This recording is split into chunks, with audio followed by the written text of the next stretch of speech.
Channel switched. Microphone activated.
User joined your channel. Да. Этот мехапук на последней стадии же был новички, да? Да. Вау. А чё? Просто по нему есть вопросы. Какие? Киллкаунт его оставляет желать лучшего, если он пересаживается. Да ты, блядь, посмотри на мой киллкаунт, мне не лучше. На самом деле у тебя лучше среднестатистический киллкаунт. Это какой у меня? Это я знаю. Ну вот. Там они только что эти, как его, Акт с РЛ смотрели киллкаунт, и вот определили, у нас там есть двое. И пачку еще одну хотят выводить. Ну, ему надо левел сперва 61 как минимум, 60-й. Вот поэтому я его хотел точно. Ну, он, если он пересаживается, пусть он пересаживается. Нам купол по-любому нужен. Ты же нам купол не нашел. Ага. Я думаю, пусть он пока, блядь, хоть купол дает. Надо еще определиться, как это все будет работать. И плюс он на осады приходит. Достаточно явка у него хорошая. Так, ладно. Сначала ты его тревожишь насчет левела, а киллкаунт надо Я сначала. вообще с ним поговорю, только потом буду думать, что дальше. Так, ладно. Кикать не собирайся даже, а то я в прицел иду. Чего? Шантаж. Что ты там говоришь, я не услышу. Я говорю, если ты его кикнешь, я в прицел иду. Прицы в первом составе на последней осаде. Самый чувак с минимальной атакой был 271, чтоб ты Вот. понимал. А есть еще и Статорос. Пойдешь этот мусор ебаный. Вот. И не трогай моих вичек. В принципе, даже гара их пиздить. Так. Вот. Так что такое.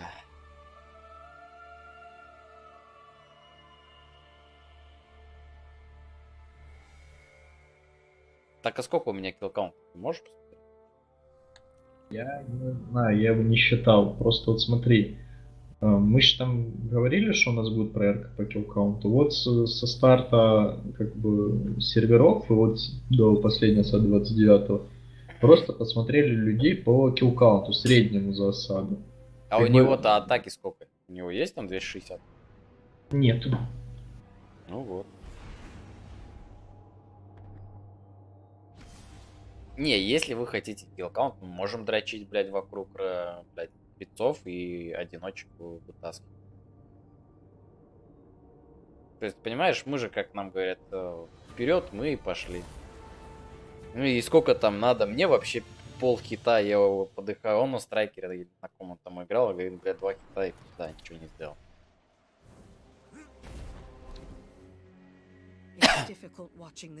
Там, может быть, ему новички кого-то, кто умеет играть, там помочь надо, потому что, я сколько понимаю, он тоже не в курсах там всяких нюансов. Это мы урегулируем чуть позже. Так, ладно. Но это я тебе говорю, просто я с ним когда вот общался. Да, у нас есть и даже люди с хорошим гиром, которые новички плохо, видимо, играют. Мы тоже не заниматься будем. Ну а кто у нас на мага хорошо играет? Ну, у нас Акс неплохо на самой вичке играет. Ну так вот, пусть Акс, блядь, там этот какой-то мастер-класс проводит нам.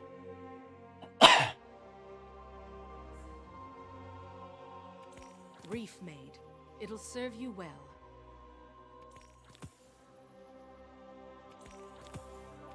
You'll like that one. Ладно, отошел. Да. Welcome back. User left your channel. You'll like that one.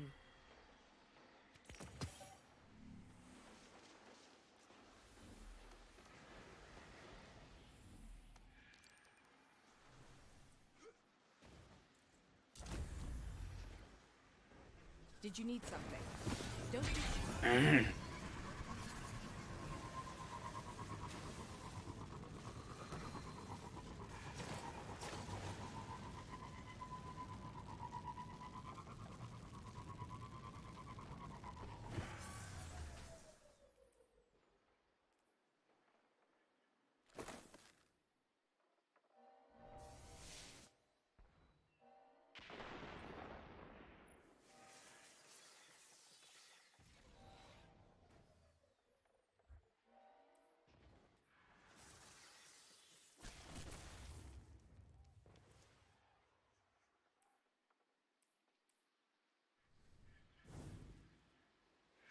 Looking for something to do, cousin?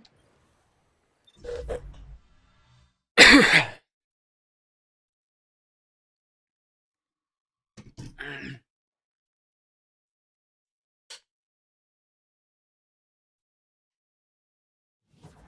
Taken have seized control of our observatory.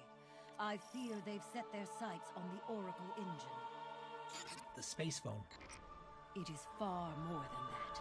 But, yes, the Oracle is immeasurably valuable. We cannot repair it. We cannot replace it. And so, we cannot allow the observatory to fall. Understood. I'll call for reinforcements.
What's your status?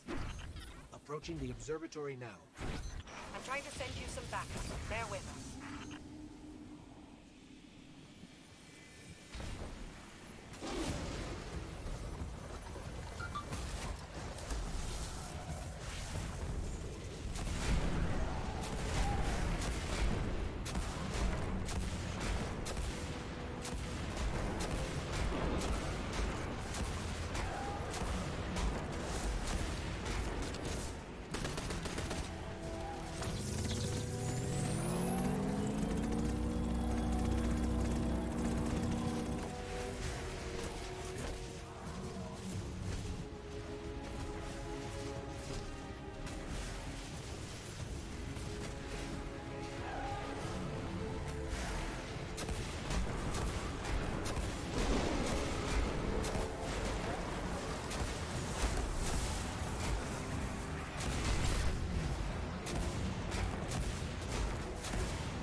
Petra, come in.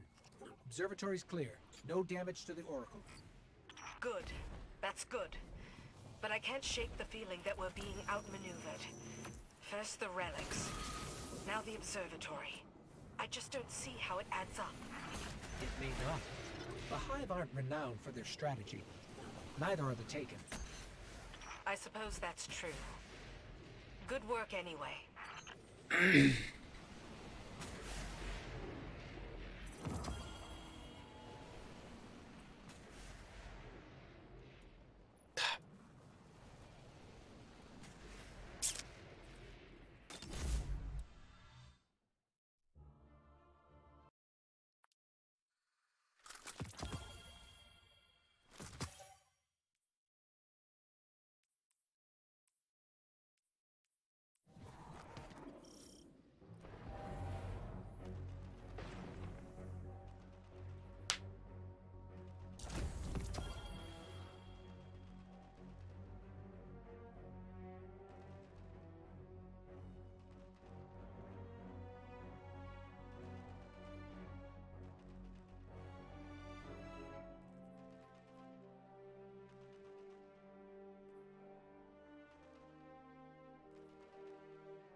This is gonna bring in some heavy hitters. Бля.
Heads up, power surge.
Hope we brought enough ammo.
I'm detecting a lot of energy variance.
Guardian, I have reports of increased Taken activity near your position.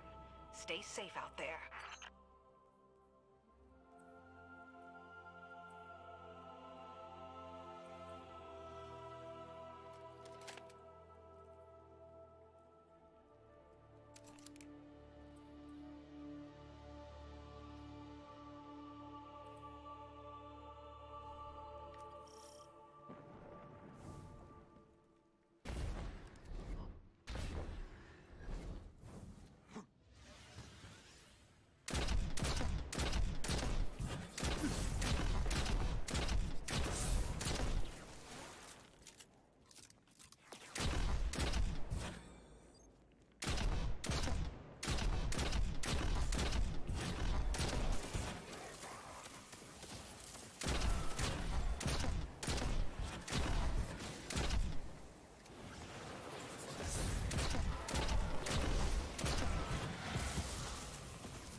Ой, блядь. О.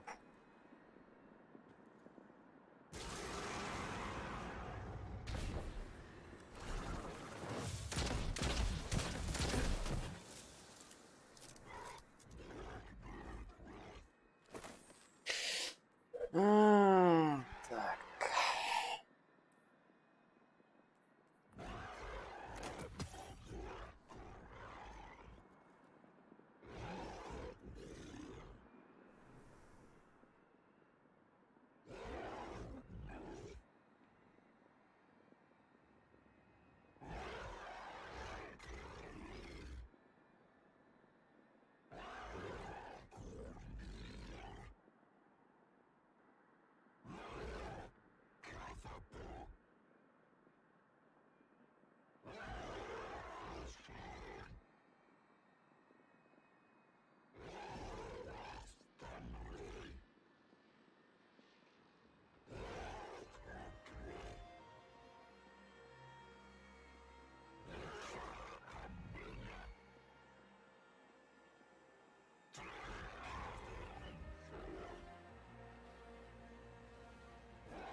Mm.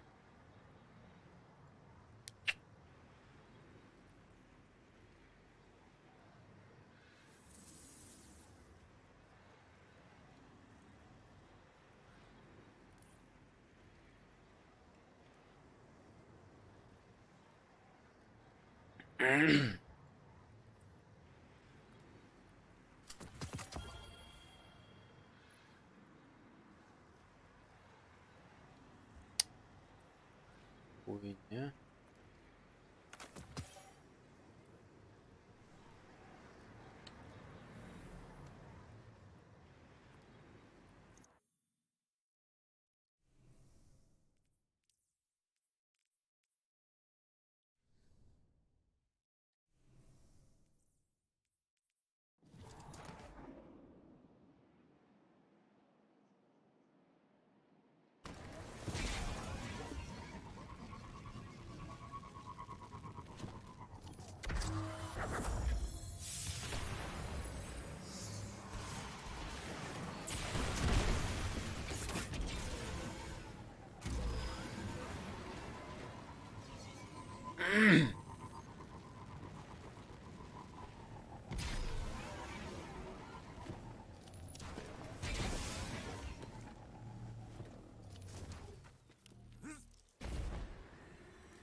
Чё за говно?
Broadcasting to Queen Mara. We continue to fight back the curse in absence of your leadership. In absence? No. She is with us. There are moments when I can feel her presence at the edges of my mind. You may not be able to feel it, but I'm sure she checks on you as well.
Yo, what is going on, Guardians, and welcome back to another Destiny 2 gameplay video. In this video, I figured, hey, it's the start of a new year. You know, what are some, like, New Year's resolutions that we, as gamers in Destiny 2, could come up with? So I thought, what if we did a list of the 5 things that Destiny 2 players should stop doing in 2019? These are our resolutions. What if we could list these 5 things? What would those 5 things be? Here's my list. And then I want you to give me your list when I'm done. We'll compare a list. We'll see if there's anything similar there. My first one, number 1, for things Destiny 2 players should stop doing in 2019 is they need to stop believing that other players need to play like them. What do I mean by that? I see so many people moan and complain about playstyles they don't like. Right? They run around, okay, their way to play is Luna Dustrock. But what do I hear them say?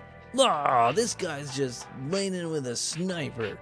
Oh, this guy's just spamming his Telesto. Oh, this guy's just blinking with a bow. This guy has the audacity to sit in the back with Jade Rabbit and Lane and try and control this thing. Can you freaking believe this? I hear this all the time. Look, not everybody needs to play the way you play, okay? And you know what? That's one of the things that drove me mad about Destiny 1 sweats and even some of the Destiny 2 sweats is they make these rules, okay? They make these rules that you gotta play the way we think you should play, right? I got kicked out of Destiny 1 sweats one time because I went on a 10 kill streak in a scrimmage against another team. By the way, that team had two players on it who had won Destiny 1 tournaments. They kicked me out because I went on a 10 kill streak in a scrimmage match with a plan C. And they kicked me out of the match mid-match and refused to play with me until I would play with something else. In other words, a shotgun. They wanted me to put on a shotgun. And they called it cheesy and scummy, and I still remember this to this day. I talked to them, I was like, what are you talking about? This isn't even that good. Like, I just happened to go on a good streak with it. And same thing with Destiny 2 sweat. Sometimes they've made some rule sets because they don't like the way that some players play. I remember they banned Fighting Lion from like scrimmages and tournaments. They banned Fighting Lion back when it was just mediocre at best. Why? Because it didn't fit their idea of what, you know, what players should be using in scrimmage. And it wasn't even that powerful. It's just that in one tournament, Cammy did pretty good in the opening match with it. And they said, no, we don't like that. Look, we need to stop believing that other players need to play the same way you do. And stop believing that other play styles are, you know, I don't know. They're below you, they're beneath you. Number 2, taking quick play seriously. What do players need to stop doing in 2019? Stop taking quick play so dang seriously. I mean, like, just sending hate messages and talking crap in quick play. Like, man, it's just insane. I got friends of mine who will read off some of the messages they get in quick play, where they're using, like, random stuff. Like, just not even that hard light, for example. And they get people sending them hate messages afterwards, like, you got destroyed. It's like, dude, I'm trying to knock out my daily. I'm using a freaking hard light, bro. Chill out, man. And people will treat quick play like it's the freaking championship title, you know what I mean? And they will absolutely go for it. And there's nothing wrong with playing, you know, Not Forgotten, Dustrock, Blues, and Warcliffe Coil on a Blade Barrage. If that's what you like to do, whatever, do it. But the players that do that and then start sending out messages like, you got this, no freaking crap. I lost. I'm using I'm using a pulse and a sidearm here just for fun on a Nova Bomb. A freaking Nova Bomb. Oh man, stop taking quick play so dang serious. You know what I mean? You know what I mean? You know what I mean. You understand where I'm coming from here. Next thing, stop calling groups of players stacks and being angry about it. I have heard players, I've even watched some streamers, and I just lurk in there and they're like, you know, they check the roster, oh, they're in a 3 stack. Oh boy. Can't wait to take this 3 stack down and embarrass them. And I mean, me and Hovey last week, we were playing just the 2 of us in quick play, right? We're playing quick play, just the 2 of us. We matched a team of 6. And, you know, I checked the roster. I'm like, oh, they're grouped up in a group of 6. And a couple of guys in chat were like, oh, it's a 6 stack. I'm like, you don't know that they're stacked. It could just be 6 friends playing the game. It may not even be a stacked team, quote unquote stacked team. I inspected their loadouts. There was not a single Lunas Howl. There was not a single Dust Rock Blues. They were playing with some weird stuff. And, you know, it ended up being just a pretty casual game. And I was like, look, this is just a prime example. It's just 6 friends playing the game, playing with what they like to play with. They're not stacked, quote unquote stacked. It's just a group of people playing the game. Nothing wrong with that. It's a social game. Destiny's always been a social shooter. Don't need to shame players for playing with their friends or assuming that it's scummy to go into quick play, even with 6 players. It's a team game. If you want to go in with 5 friends and be a group of 6 players playing the game, who am I to tell you not to play with your friends? That's just dumb. That's nearsighted and dumb. You know what I mean? Now, if there's 6 players, all with Lunas and Not Forgottens and Dust Rock Blues just absolutely going for it, I can understand where that can be aggravating to play against. But still, at the end of the day, I can't hate on people just for playing with each other. There is nothing inherently wrong with that. Number 4, for things D2 players should stop doing in 2019. Number 4, stop calling players kid in messages. That is dumb. That's stupid. You don't know how old that person is. I get called kid in messages all the time, like, get destroyed, kid. I mean, I have 2 kids. I've got kids. I change diapers. Friggin' A. Gathalion got a message. The guy called him a kid the other day. He's like, get wrecked, kid. And he's like, dude, I'm not even like a PvP person. I have not been a kid in decades. Decades. Oh man, people, it's just funny. And why is the word kid even an insult? It's not even an insult. What? How can you insult somebody by calling them their age? Well, look at this loser who was born on this date. What an idiot, getting born on this date. Whatever. Moving on. Last thing D2 players should stop doing in 2019 is stop calling weapons, loadouts, subclasses, and exotic armor. Stop calling those things easy or scummy if you have never tried them. If you have never used that setup, don't call it scummy. Don't call it easy. You don't know how easy it is. You have no idea. You have no frame of reference. You could guess. You could estimate. You could regurgitate what I told you or what some other content creator told you. You could regurgitate what your friend told you. If your friend told you Wormhusk was OP and you've never used it and you just adopted their belief system and applied it to your own, and then you're in a conversation with somebody and they're like, what do you think about Wormhusk? You're like, oh, it's so broken. I'm like, interesting. What's been your experience with it? Well, I've never used it. I just, you know, TV told me it's busted, so I believe it's busted. Just don't let someone else tell you how to believe. Don't let someone else dictate what you think. Try it. Before you start knocking on it, before you start calling it OP, scummy, cheesy, easy, try it out. Maybe that person's using it because it's a lot of fun. You know what I mean?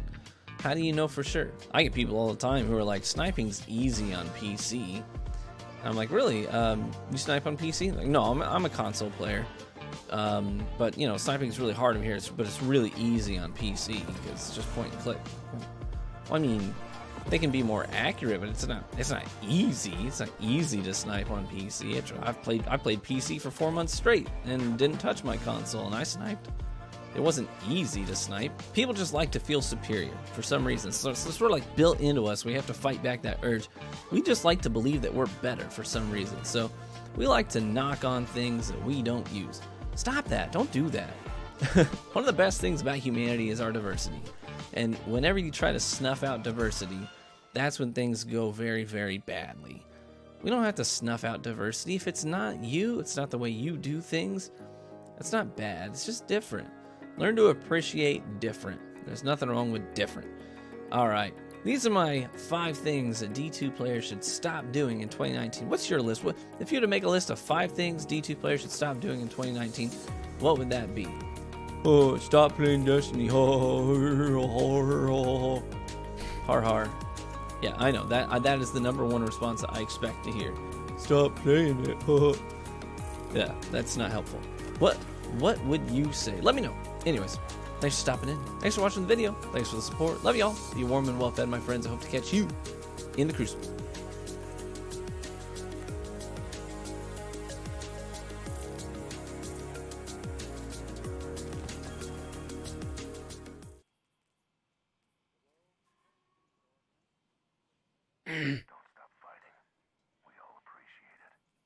Classic games. Oh, there it is. We're done. Good luck, PvP. Good fucking luck. It's over. Oh no, oh no, yo, oh no, you didn't. Sucker tried to play me, but you never paid me, never. Oh no, you didn't. Payback is a coming, shit. You will And it be keeps going. running No forever. teammate. I need this. Oh no, you didn't. Until I get my vengeance, I will never end this mayhem. Oh no, you Keep going, keep going, keep going. I'm a Oh shit! mercenary. You ain't got a prayer, you owe me. Oh no, you didn't. Oh no, you didn't. Oh no, you didn't. Oh no, And I get an you overshield. didn't. Oh no, you didn't. Didn't you? Oh no, you didn't pay me what you owe me. So now it's over for you. Go for power, team. Yo, check it out. Oh no, you didn't. First you try to trap me, then you bust a cap in my ass. Oh no, you didn't. Such humiliation will bring annihilation at last. Oh no, I got an overshield for that. It will be delicious when I get vicious tomorrow. Oh, the snipe. Oh no, you didn't. Overshield. There's no second chances. Thank you. You will do the dance of sorrow. Oh, I dodged it. Oh no, you didn't. Oh no, you didn't. Oh no, you didn't. Oh no, you didn't. Shoot me. Oh no, you didn't. Look at the guy with the big red laser. Shoot me. No, don't pop the super.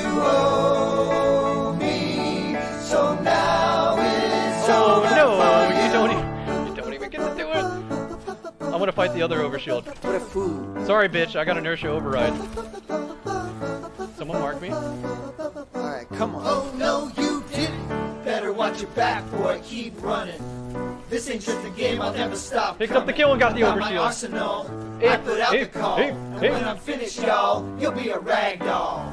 Fool, try to diss me, now you're gonna wish you were Do I still have dead. ammo? Oh That's no, you didn't. That's the whole team, though. After I deliver, your blood will be a need that slide. river I need that of slide. red. There it is. Oh no, you didn't. Better beware when no Keep going, one's keep there going. to Slide it out. defend you. Oh no, you didn't. So many ways to kill, it's gonna be a thrill to end you. Oh no, you didn't. Oh no, you didn't. Oh no, you didn't. Oh no, you didn't. Oh no, you didn't. Didn't you? Oh no, you didn't pay me what you owe me. So now it's over for you.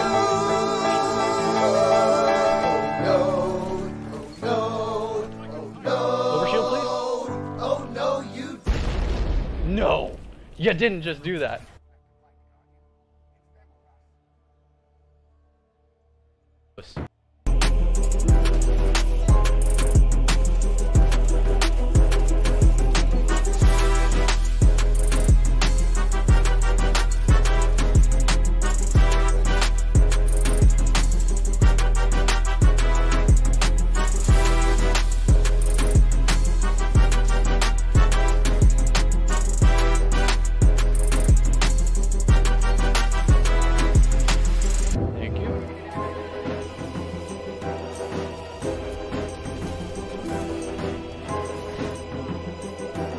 And his marksman, no!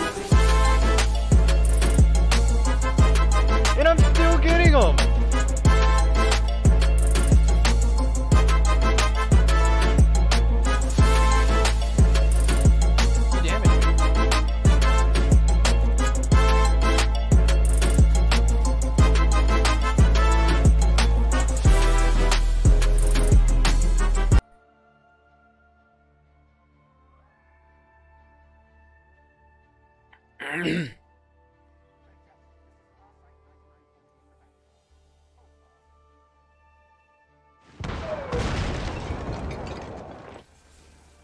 What is up, guys? Rick Cactus here, and today, for the first day of 2019, we are going to look backwards onto 2018 and discuss the 5 worst things to happen for Destiny 2 within that year. Now, this video is meant to be viewed with its companion piece, the video I put out yesterday, the 5 best. I thought we were talking about masculinity. We are. No, we're not. Yes, we are. How are we talking about masculinity? Because I'm asking you what you think of men and of women. No, basically what you've been trying to do, I would say, for the last 15 minutes is put me into a sequence of corners by accusing me of various forms of misbehavior. According to you, what is a real man, or what should he be? You should want the best for people. For you, for your family, and for the community. Courage is a good thing. Courage in the face of life's difficulties. You know, one of the things I suggest to the people who are watching my videos, for example, is that a good ambition is to be the most reliable person at your father's funeral. You think that nowadays men lack virility, that they're not men anymore? No, I think that you could make a case that they are punished for those virtues and so are less likely to feel confident in their expression or development. You feel that society nowadays tells men that it's not okay to be ambitious? I think it's definitely the case that happens. It's certainly not encouraged, it's discouraged because of the confusion between, the purposeful confusion in my estimation, between power and competence. You think the hierarchy of the patriarchal system is a good one? Well, first of all, I'm not convinced that the theory that what we have is a patriarchal hierarchy is correct to begin with. I don't think that way, because I don't understand precisely what that means. Does that mean that women had no role in shaping our society? It's only been the last 10 years that people have made the presumption that it's self-evident that what we live in is a patriarchy. What women haven't contributed? Is this the point we're making? Is that women haven't contributed to our society? They just weren't there until what, 1965?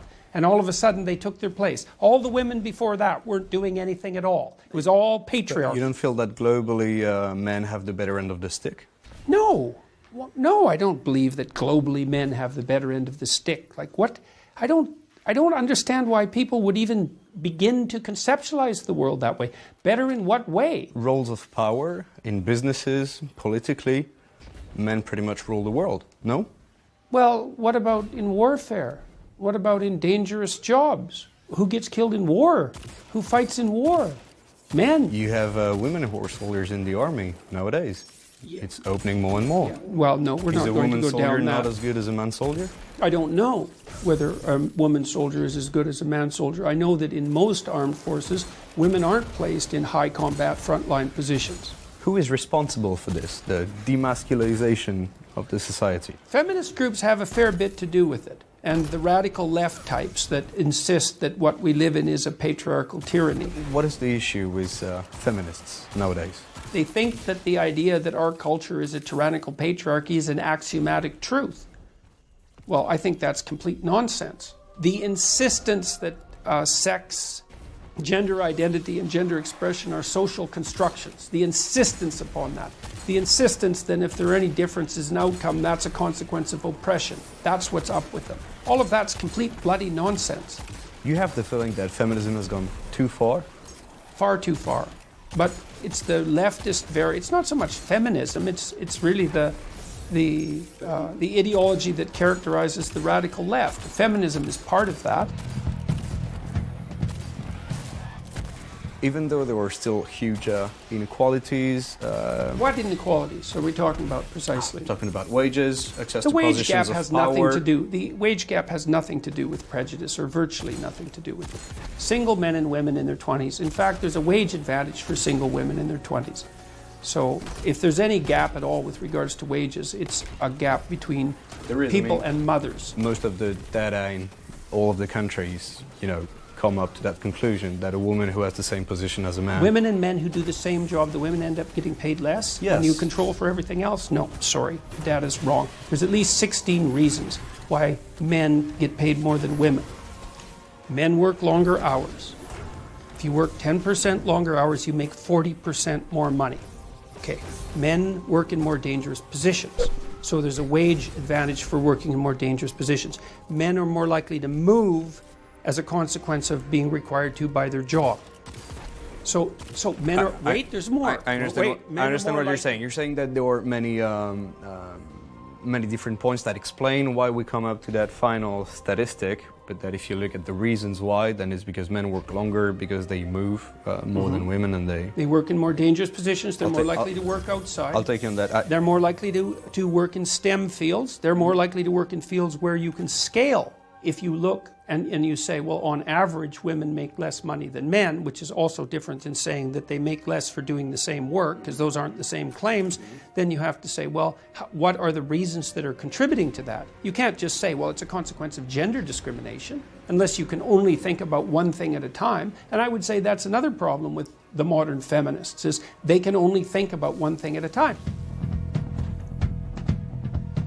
You said in an interview that to stop harassment in the workplace, a good start would be women stopping wearing lipstick. No, I didn't say that. My question is, you were talking about sexual harassment in the workplace. Yeah. And you said that one of the issues maybe was women wearing lipstick, because why do they do that? It's to create sexual arousal. It wasn't an issue with regards to enticement to sexual harassment.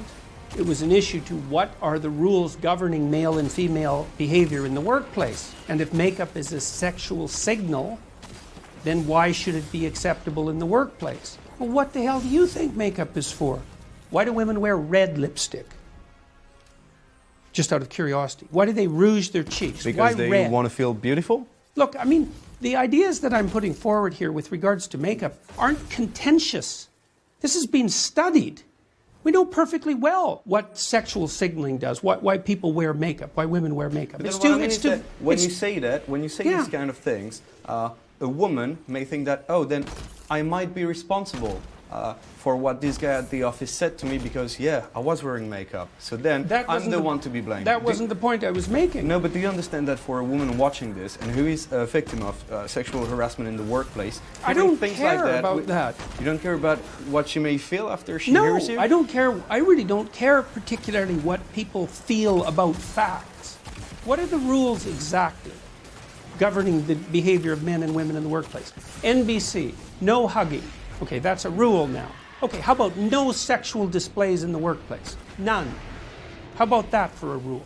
Now, I'm not saying that that's a rule that we should adopt, but I am saying that if we're going to have a culture-wide conversation about the difficulties of men and women working together, then we better bloody well make sure that we get the rules straight.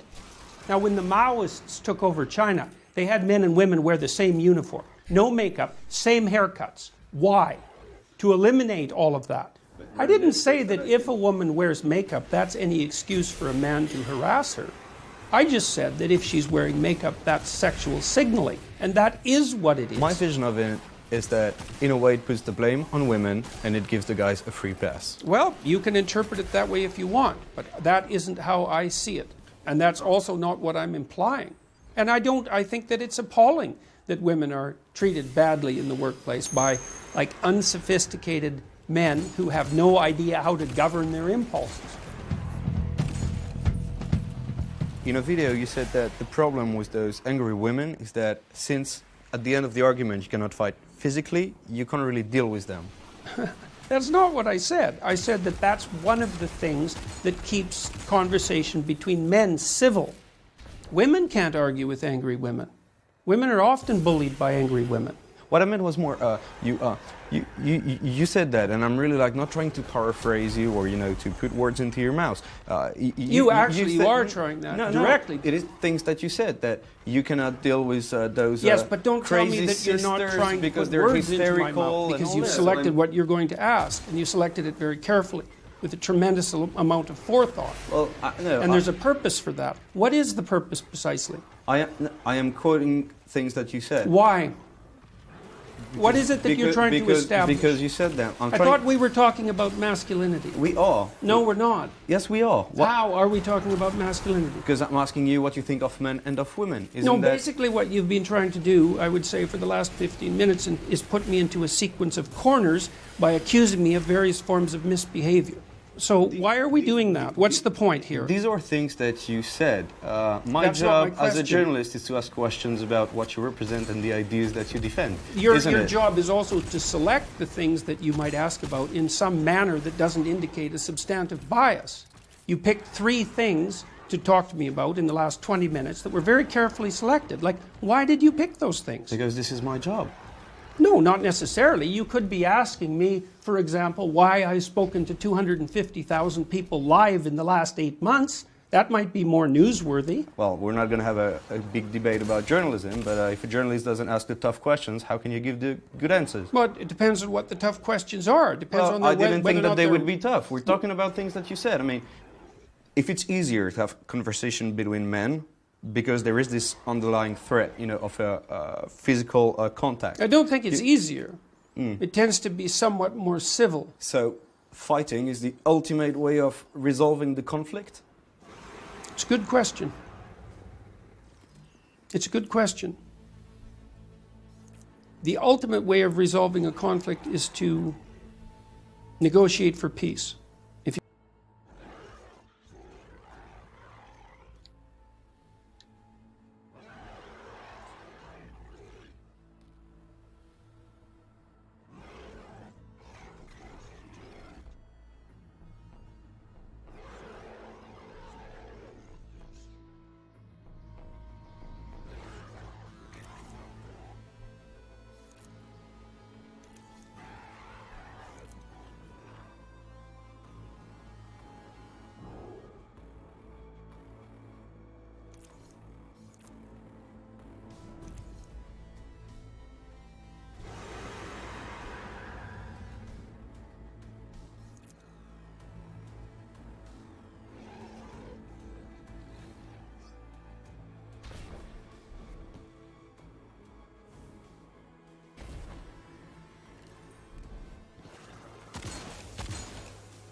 Throughout this entire challenge. After you kill him, you can go over to that ramp he's standing on. All these blights shooting everywhere. If you come to the right side over here, you can go around the entire section. I chose not to. This is useful for this, but also because you can weaken him and super him and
and it will deal a lot of damage. So randomly, if not, he might just appear invisible. You're not gonna be able to touch him. What's up, guys? But once he's completely invisible, you're not gonna be able to touch him. What's up, guys? If you enjoyed the video, make sure to like and subscribe to help support the channel, and otherwise, thanks for watching.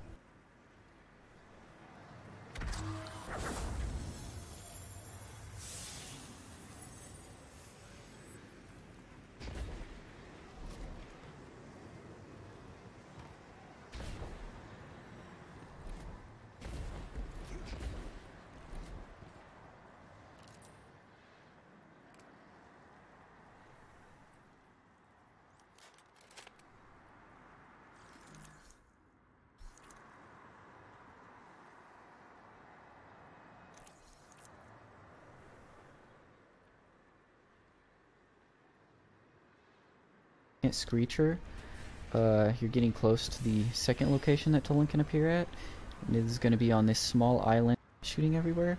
If you come to the right of that, and that was the first one, here's the second one, and you're going to see point into a close range, but night, so that's enough to be helpful for this challenge. Now, yeah, like that. He's still there, walking around, so he'll be somewhere in the area where he vanished from, but you gotta be careful, because if not, you're gonna want to follow Tolan forward, and you'll see this first group of enemies spawn in right here. The reason I recommend a long-range weapon is so that you can take out these goblins quickly, because those knights are gonna follow you. As you can see, I'm checking my back right here, but if you're not careful, they'll sneak up on you, and they hit very hard, so just be aware of that. Okay, so when you come up to this little platform right here that had the 4 goblins on it, you're gonna look up ahead and you'll see two more goblins. This first one is gonna be on the path that you're gonna be taking to move forward. The second one off to the side. After you kill him, you can go over to that ramp he's standing on, and that's gonna be one of the locations that Tolan can spawn in at. I've seen him in 2 different places inside of this challenge. The first is right here at the bottom of this ramp. The second one is going to be a little further up ahead. So once you get up here past this second Screecher, you're getting close to the second location that Tolan can appear at. And it is going to be on this small island right here in between these 2 roads.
All channels, take an attack incoming.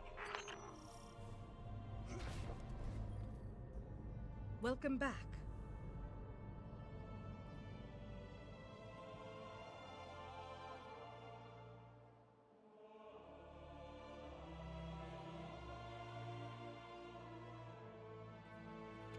You'll like that one.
Locations that Tolan can spawn is going to be on the path that you're going to be taking off to the side on, and that's going to be one of the locations that Tolan can spawn in at. I've seen him in 2 different places inside of this challenge. The first is right here at the bottom of this ramp.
Блядь.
according to the wish of a dragon.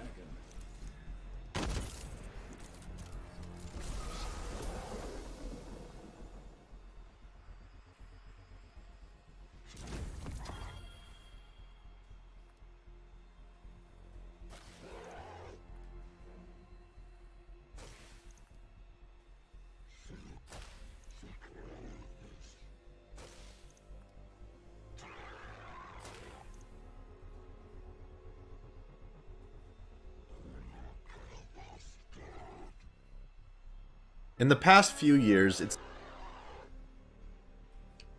if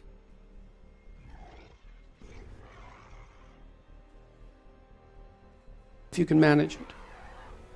But if you can't negotiate for peace, then what are the alternatives? How do you explain so many men, so many young men follow you, listen to you? Because they need encouragement. And they need a reason for growing up.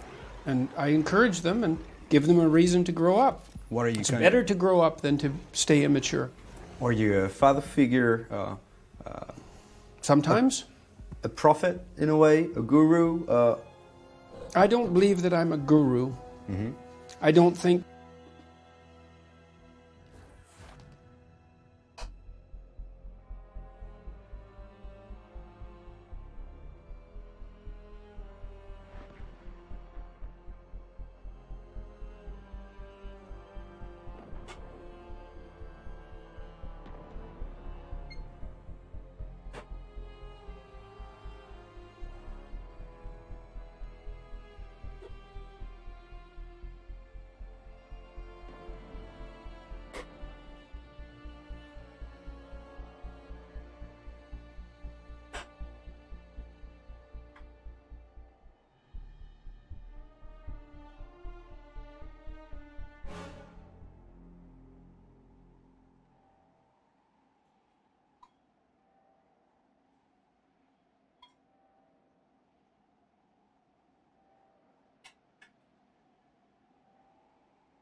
that you can be a guru and tell people to take their own way. You know, I'm asking people to develop a vision for their own lives and to adopt the responsibility for that, but it has to be something that's personal. But do you feel responsibility then?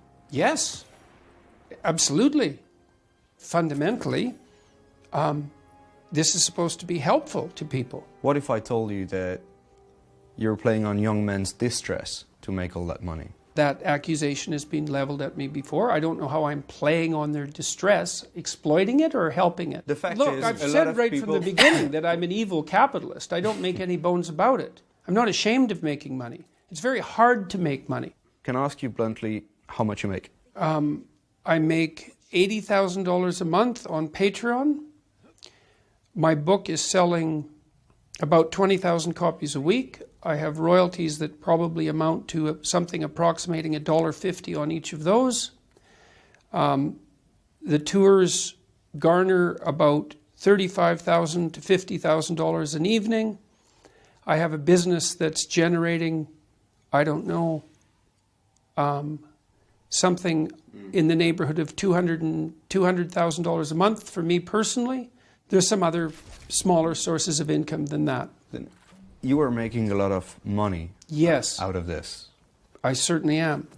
And so are a lot of other people. I was thinking the other day, a journalist asked me why why people are responding so positively to what I'm saying, the young men, for example, and I thought, why? Yeah, that's a good question. He says, well, I'm actually on their side. I'm really happy that they're not wasting their lives. I'm really sad to see that people are disenchanted and nihilistic and depressed and anxious and aimless and perverse and vengeful and all of those things. It's terrible. And then to see people question whether that's necessary and then to start to rise out of it. It's like, it's so fun. Like last night I was after my talk, it's overwhelming.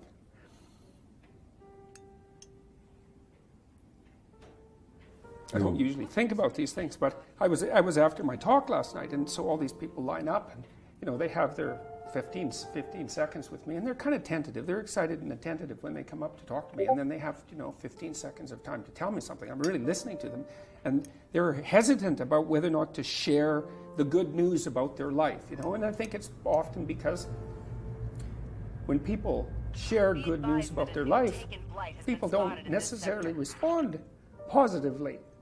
They don't get encouragement. And people need so little encouragement. It's just unbelievable. And so they'll tell me something good, and I think, oh, that's so good. Somebody says, oh, I'm getting along way better with my father. I hadn't seen him for 10 years, and now we get along. It's like, God, great.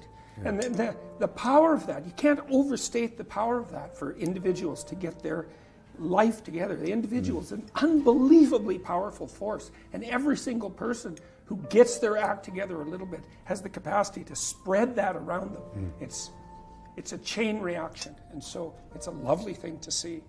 And that's fantastic. Our daughter ended her life at 24 due to depression. If someone is determined to end their life, how can one change their mind? Oh, well, first of all, I'm very sorry about that. That's a terrible thing.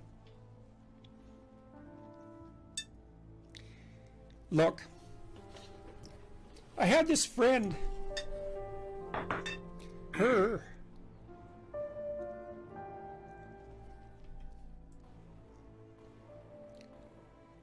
sorry. There's been a lot of depression in our family, so it's a question that cuts close to the bone. Anyways, I had this friend, a friend of my parents, and her granddaughter committed suicide, She was just beating herself up about that. What could have I done? What could have I done differently? This is the problem with suicide. It leaves everybody behind thinking, oh my God, what could have I done? I could have treated the person better. I could have listened. I could have been there. It's like, and she was just beating herself up about this, really feeling that she wasn't a useful person, that she'd failed as a grandmother. She's a really good person, And so I went for a walk with her, and I said, and she's married, and she likes her husband, and he's a really good guy.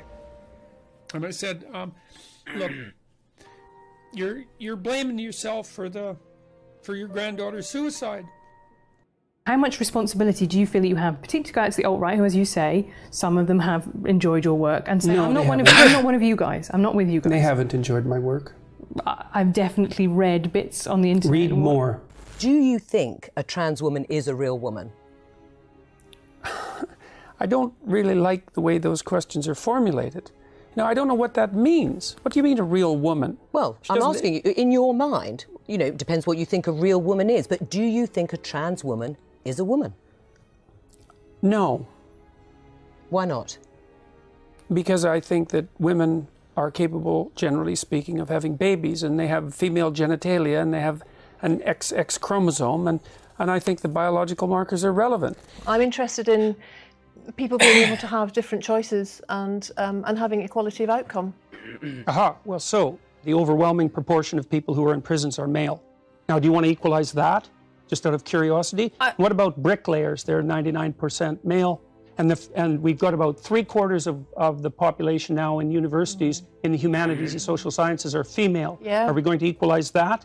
And men work longer hours. They work more dangerous jobs. They're more likely to move. They're more likely to work outside. They're more likely to participate in jobs in the STEM fields that are scalable. They make more money for those reasons. And that's all hidden under the idea that the reason that men and women make different amounts of money is because of their gender. It's a very simplistic analysis. Why are you against the use of alternate pronouns? I'm against the use of legislation to determine what words that myself and other people are required to utter. But would you use alternate pronouns if a student asked you to? I think I've made my position on that clear already. Well, perhaps not to our audience at home who are just being introduced to this. Would you use alternate pronouns? And why not? Because I don't believe that other people have the right to determine what language I use, especially when it's backed by punitive legislation. And when the words that are being required are the constructions, they're artificial constructions of people I regard as radical ideologues whose viewpoint I do not share. Until women got full legal rights, they could own property for themselves, they could work. Essentially, they were owned. They were first owned by their fathers and then by their husbands. Status to the domination by men. You already said that you thought that what emancipated women primarily in the 20th century was technological revolution. No, not primarily, but that's one of two. I think that's two things. Not primarily, eh? No, I don't think the pill was a primary force in the emancipation of women, I think or the invention of tampons, let's say, or the provision of proper sanitary facilities, toilets, and that sort of thing. You're thinking instead it was the action of courageous feminists in the 1920s that produced a social revolution that overthrew the patriarchy. That's your theory. Yeah, I think that's a foolish theory.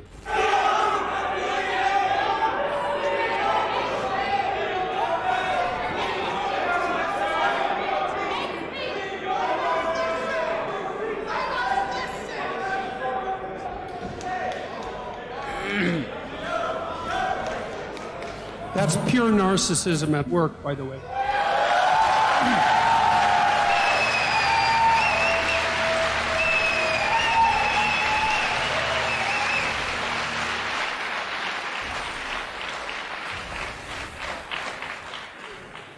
You know, to hijack an event like this that other people put time and effort into, and to use their civility of the crowd and the civility of the organizers as an excuse to blatantly yell out your ill-informed opinions is no way to conduct a civil dialogue. It's absolutely appalling. The people who do that should be embarrassed.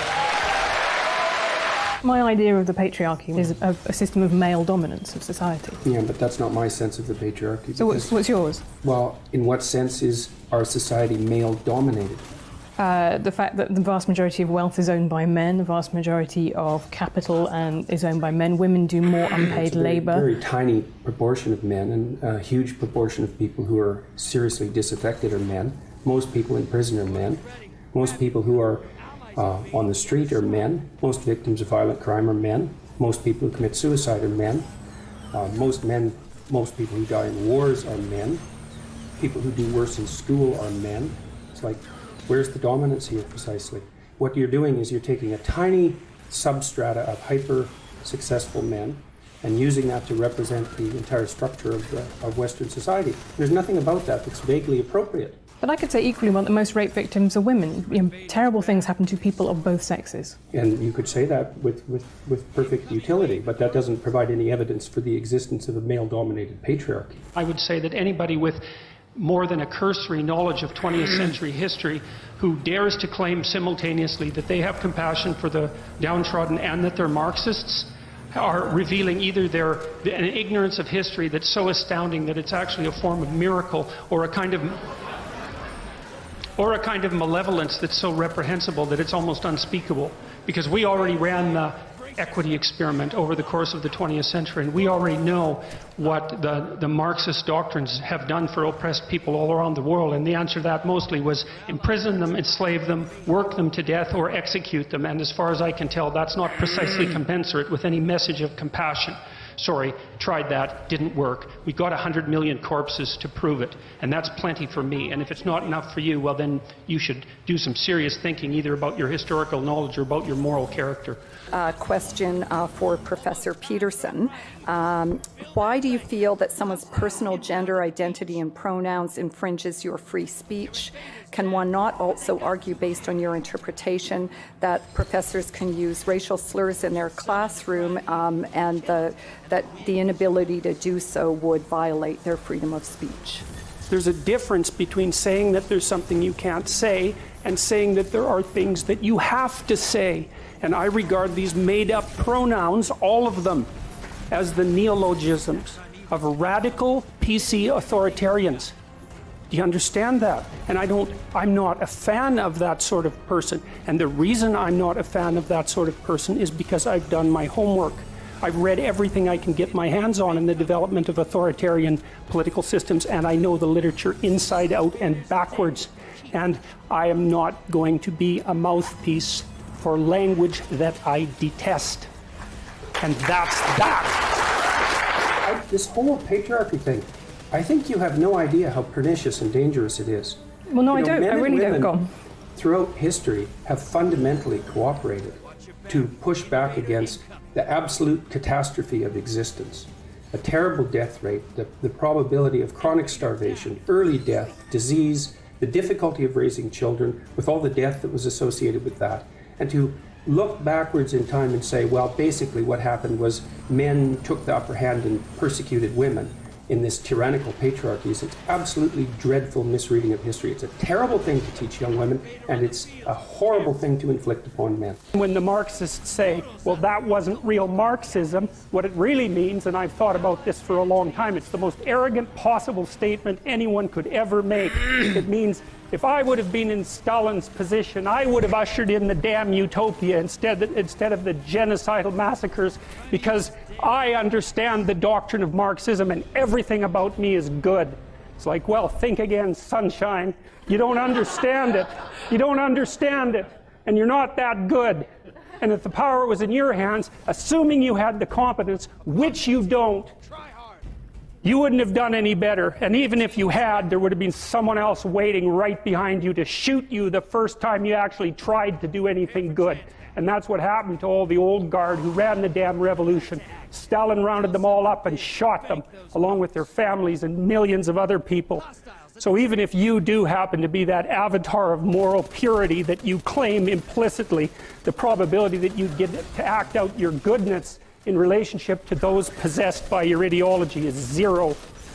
Is being sensitive to offence such a problem, though? Like, we would have previously called that manners. It's a terrible problem. So imagine you, okay, so the rule is you can't offend anyone, all right? Let's say you're speaking to one person, I can't offend you. All right, fair enough. What if I'm speaking to 10 people? Do I get to offend 1 in 10? How about 1 in 100? How about 1 in 1,000? You're going to come out on stage and you're going to say something important about something vital, and you're not going to offend 1 person in 1,000? Well, you can't say anything about anything important ever without offending probably the person you're talking to. Important speech about important issues, especially contentious issues, is instantly offensive.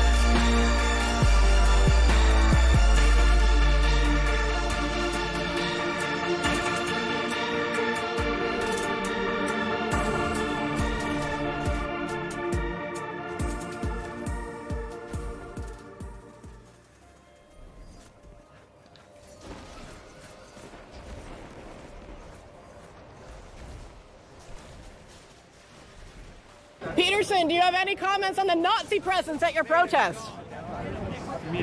The presence of Nazis and white supremacists assaulting people at your protest. Do you have any comment on that?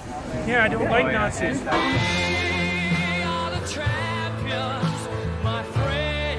Pronoun misuse may become actionable through the human rights tribunals and the courts, and the remedies: monetary damages, non-financial remedies, for example, ceasing the discriminatory practice or reinstatement to the job, and public interest remedies, for example, changing hiring practices or developing non-discriminatory policies and procedures. Jail time is not one of them. Jordan, you're not going to go to jail if you keep this up. Do you find that reassuring? What if I don't pay the fine? Then what?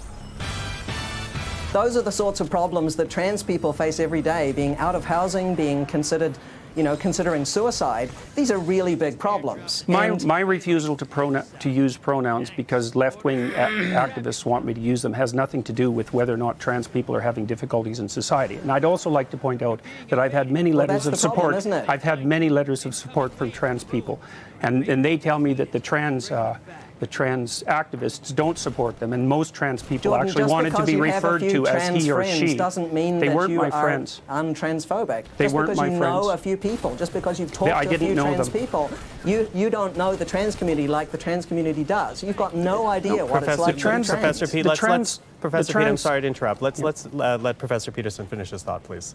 All right. So, the trans activists aren't proper representatives of the trans community because they haven't been elected by the trans community. Nobody elected you either, Jordan. I'm not speaking for anyone except myself, and on behalf of other people, perhaps who want to maintain the right to free speech. I'm not claiming that I'm a representative of white people or white men or any other group. I'm speaking on behalf of myself. And so I'm not taking... But Professor Peterson, let me jump in there, though, because we have seen an evolution of language. There are words that we don't use anymore. Not by legislation. Well, legislation or not, there are words that have evolved. We don't use, for example, I'm Asian. I would bristle if someone called me Oriental. That is an evolution of how we use words. How is this different, whether legislated or not? I understand legislatively, but if at the heart of it is to allow a student to study free of what they feel is discrimination, why not help that along? I already made my case for why not help that along. I believe that this legislation is extraordinarily dangerous, and there's other elements of it too that we haven't even got to in our society yet, like the protection for gender expression. And I've looked at gender expression in the Ontario Human Rights Code, and as far as I can tell, gender expression is best summarized in a single word: fashion.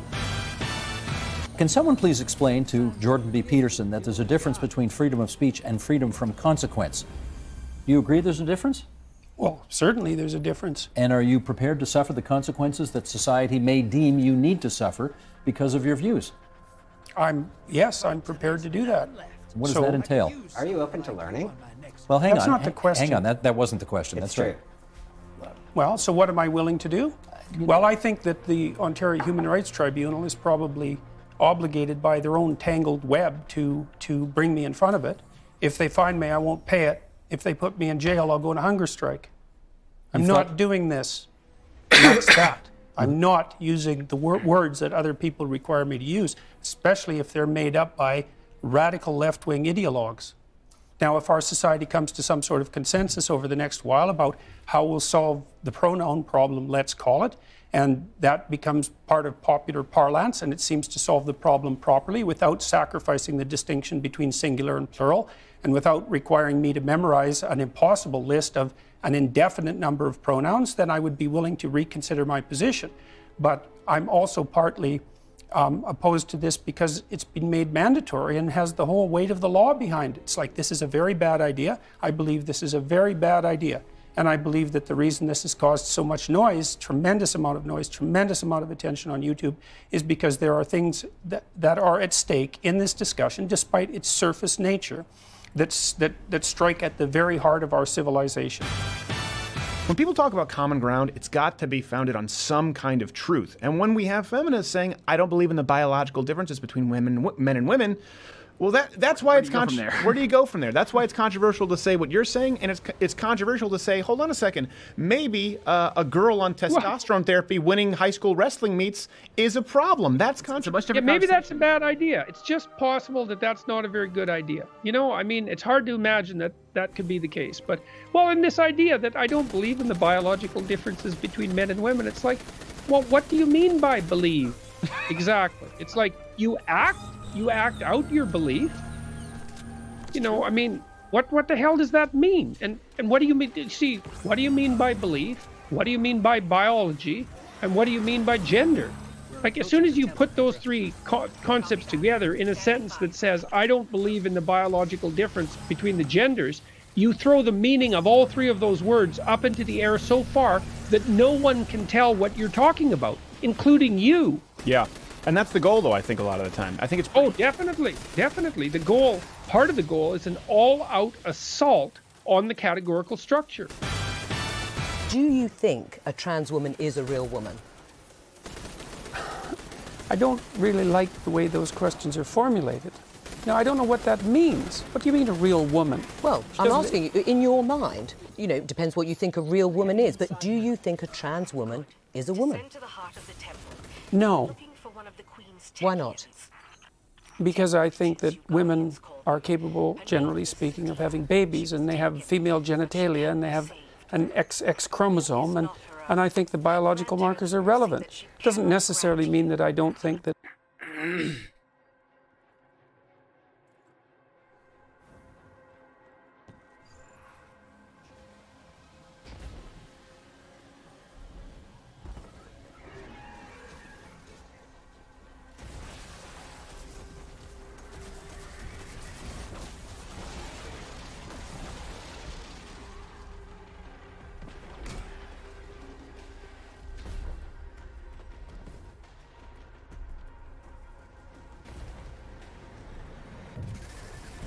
This is an elevator. Clear the room. I'll get it working.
hear that, teleporter?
That's the witch. Remember, we're here to save her.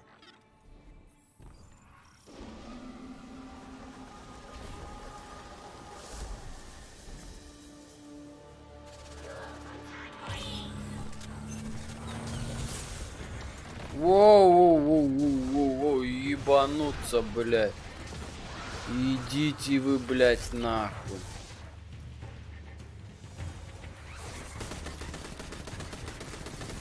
Ясе, блядь.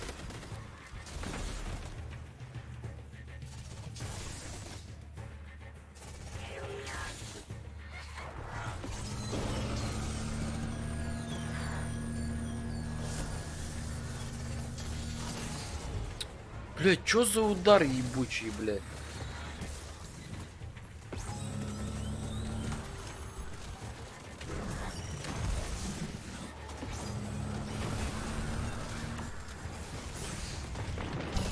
Да, блядь, сука, ну, блядь.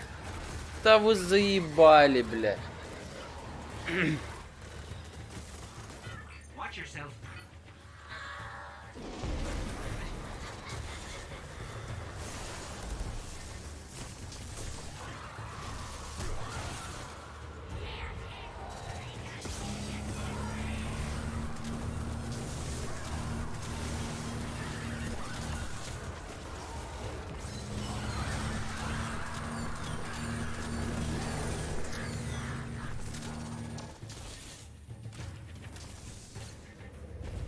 Ай, ну, блядь, ебаный камень. Ты как, блядь, заебал там лететь, нахуй.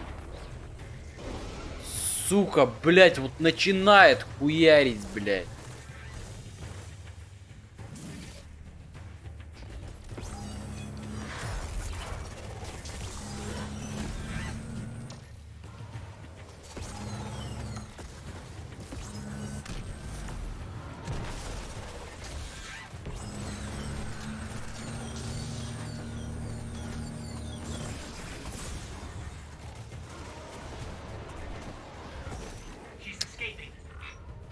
Да, блядь, чё вы дрочитесь, сука, мобов убейте, блядь, аутисты. Блядь, заебали нахуй.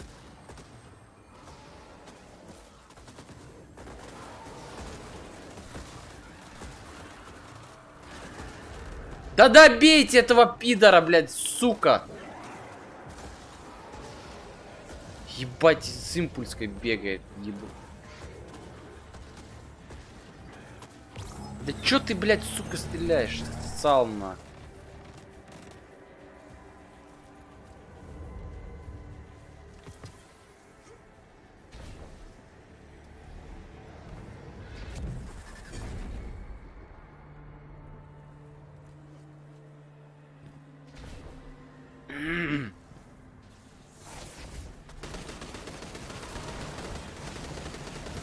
Блядь, еще купол поставь.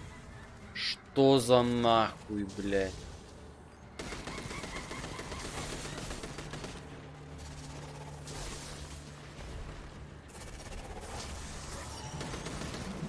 Блядь, иди нахуй, короче.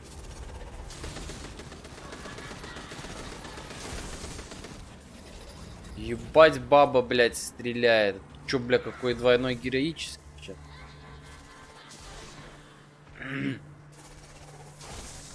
Охуенно, блядь.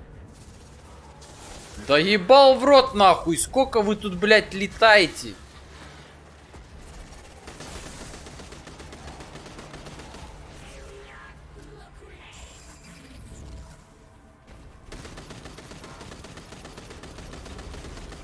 Хуеть, блядь.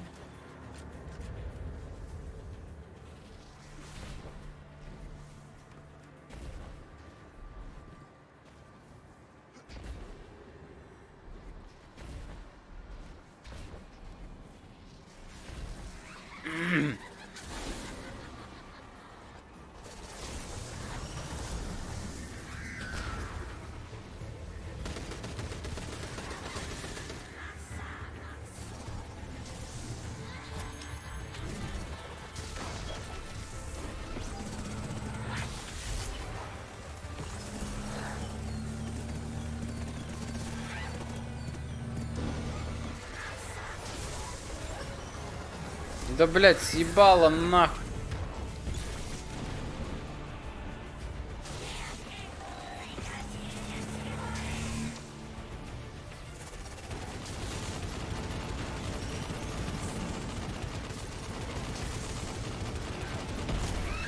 Сука, блядь, соси дальше. Охуеть, блядь, просто.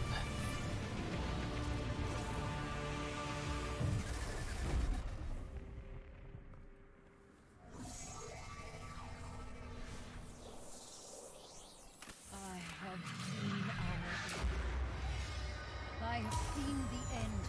We will all fall. just ended it. Чего мне? Так, говно.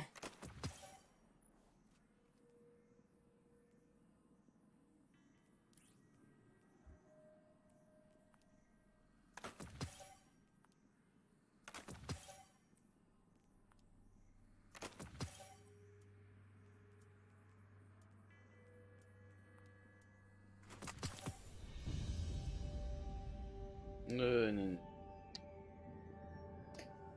Так, убийство 40.